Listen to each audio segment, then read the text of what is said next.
Now, I know you're hurting with your power price increases and everybody's bracing for a lot worse in the year or so to come. So energy and our transition to renewables, I'm going to keep debating this and getting as much information to you as possible.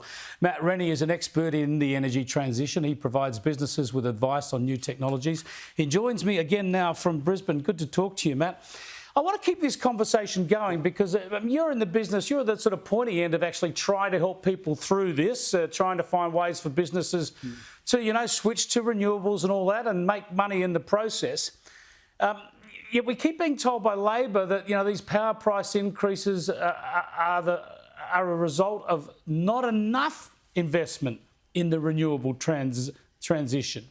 How can it be the case that we invest more quickly, prices are going to go down? Because surely we've got to pay for those investments first up.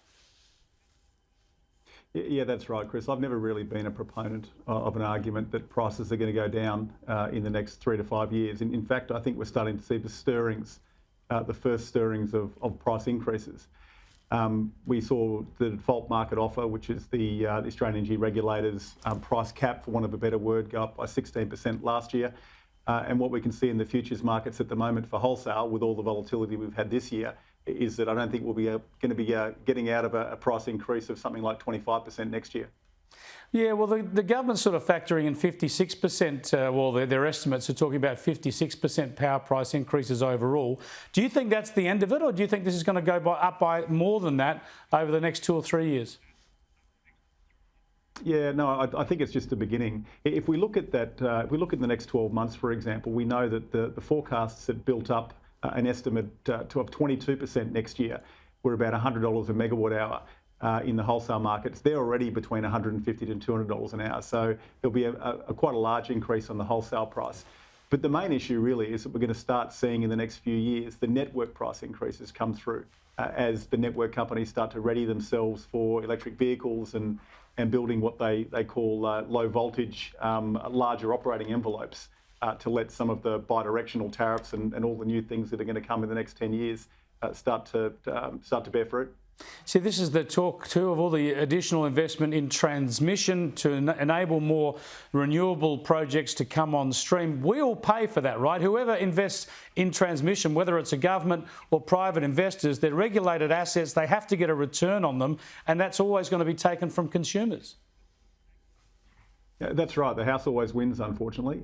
So what happens is that wholesale energy companies will build renewable energy assets. They'll then need new transmission assets. They'll flow through to slightly larger distribution assets, and then customers ultimately will be paying for the cost of the transition. No doubt about that. There's just such a disconnect between the reality and the political rhetoric we've seen. I just want to remind people of what we heard before the election. $275 on average. Reducing power prices by $275. That will reduce power prices by $275. $275. $275 a year. $275. $275. $275. $275 a year.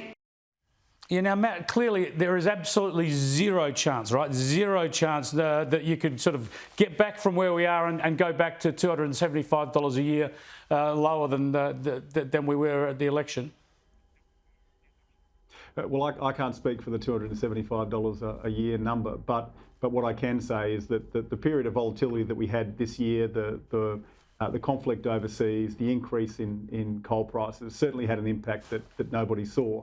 But even once we level all of that out, and even if wholesale prices were to go below $100, there is no doubt in the next 5 to 10 years that we're going to see increased bills because we're changing the entire system.